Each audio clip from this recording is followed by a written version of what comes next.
And it's called unity. It's the people joining together and saying, no, we're taking no more. Enough is enough. The water charges will be abolished. That goes without saying, because the people of Ireland are not going to back down anymore. We haven't got anything left to lose. We've nothing else to give. We're being charged triple for water. They're not going to take any more from us because we haven't got any more. There's people that are homeless, people that are being evicted, all because of the rich and the elite, the banksters and those behind us here in the Dáil. Well, the people of Ireland say no more. Today is their holidays. Today is just another beginning for the end of these water charges and for Irish water to be abolished. Two water warriors and more passed away. One of our comrades in Wexford, Wacky Dempsey, who died suddenly, and I think he was buried today. That's why people like Deirdre Wadden and that can't be up here. Is Deirdre here? Well, she made it up. But thanks, Deirdre. But there was another man from Walkinstown, Dermot Walsh. Dermot was bound to a wheelchair because of his disabilities. I'm sure there are other people that have stood with us over the last year or two that and beyond that have passed away, that maybe I don't know, and most of us, maybe somebody's died that we don't know, but yous know them. So I'm asking us all to stand for a minute's silence in memory of all those people that have stood with us over the last couple of years, but haven't been there, won't be there for the victory. I'm Peggy O'Hara. And I'm Bradley. Paddy Cummins. My great-granddad.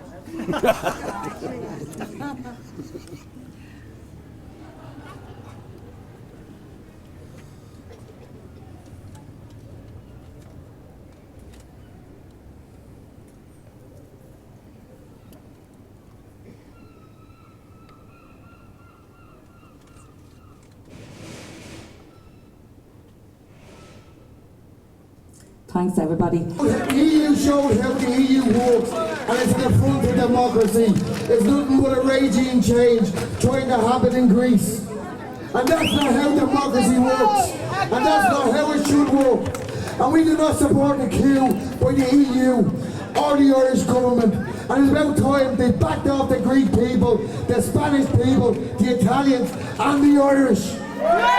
Europe is actually, with the complicity of a good part of the Syriza party, implementing a coup against Greek workers and the poor people of Greece, because it's economic terrorism. It's destruction of everything that people stand for in the 21st century. We can assemble as many as you want, because the day is coming when we are going to march through them gates and put it all in. Good news, 57% non-payment of these water charges.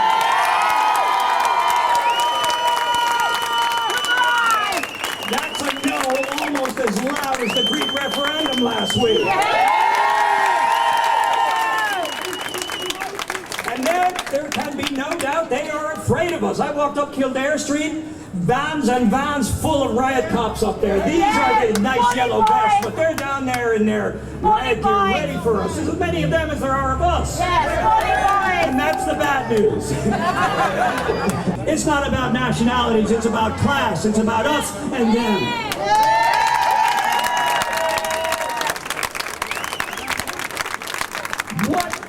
People's movement has joined together.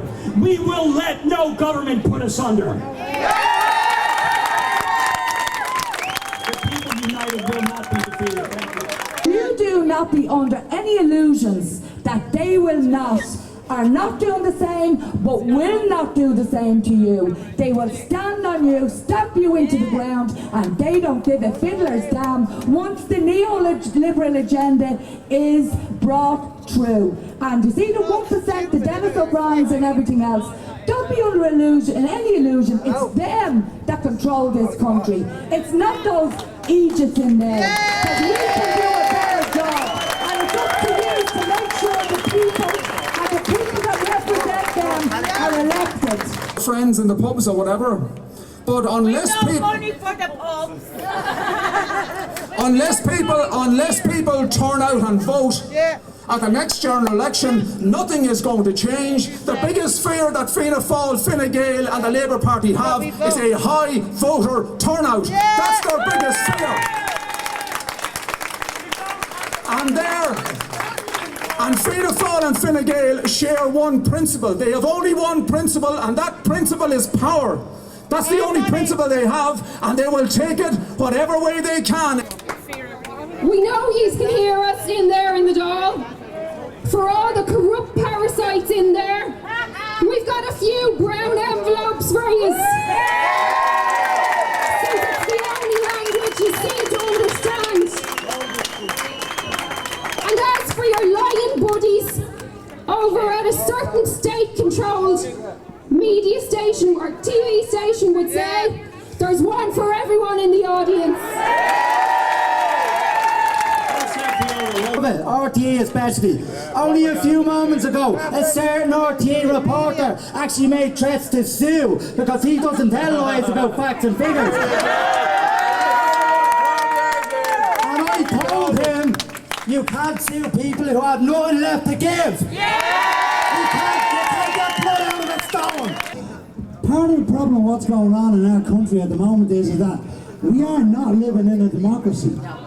Any councils made, any decisions made by our councils is overturned by a government-appointed body called the executive. That is not democracy.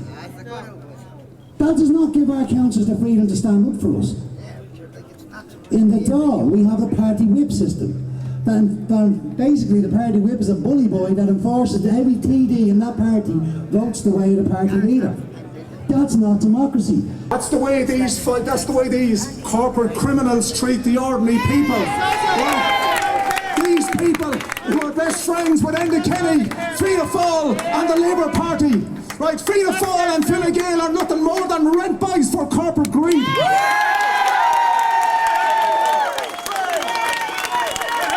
I don't want anybody confronting my former colleagues here.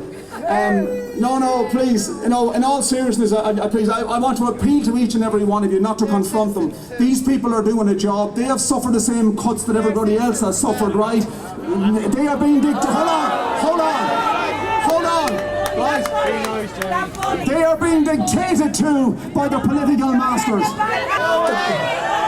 The Garda crime figures were massaged, so I have no doubt that the Irish water bills were massaged as well. This is wrong, it's so wrong. So I put a call out on Dublin Says No, and they all came down and they all helped me, and we stopped the meters going in, and I still do not have a meter. I will never pay. And for the people of Raheny, there was only a few that stood with me. This is inspiring stuff. We know we have them on the ropes. We're in the 11th round. Going to take them in the 12th. After 30 seconds, we're going to take them down. We're going to take them by the jugular. We're going to take them down. And we're going to abolish Irish water. And we're going to take this government down. I would rather be fishing on a lake somewhere in Cavan and catching fish than standing on a shore. But these people have left us with little choice to do what we got to do. They're trying to demonise us. They're trying to criminalise us. Courthouse, a very small courthouse in County Meath where I live at the moment. On Monday we had over 77 families up for eviction. Today we had another 80, I think, up, and tomorrow they were all in front of the registrar's list, and tomorrow we have the judge's list. There's about 80 people up again. This is replicated right across the country in courthouses, right across from Mayo to Donegal to Cork, Tullamore, right across the country. I think the big news today is that the majority of people in this country who receive bills from Irish Water have refused to pay. And that must be a matter of deep alarm for this government. The number who've refused to pay is double the number that refused to register. So it's clear that the campaign against water charges is growing in strength. And really, I think if this government has any belief in democracy at all, they should understand now that they don't have a mandate for these water charges and that they should move to abolish them.